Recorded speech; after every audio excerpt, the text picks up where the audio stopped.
মানুহ এনেকুৱাও গৈছে যে আমাৰ জনজাতীয় লোকেওতো মদ খায়, জনজাতীয় লোকে মদ নাখায়।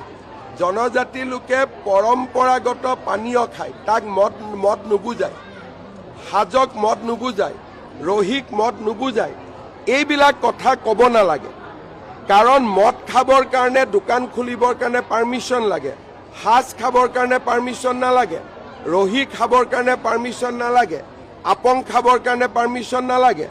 আজি জনজাতীয় যিখিনি আমাৰ থলুৱা পনীয় আছে, যাক আমি হেৰিটেজ ড্ৰিংক বুলি কওঁ, তাকো মদ বনাই দিছে। সেইটোতো মদ নহয়।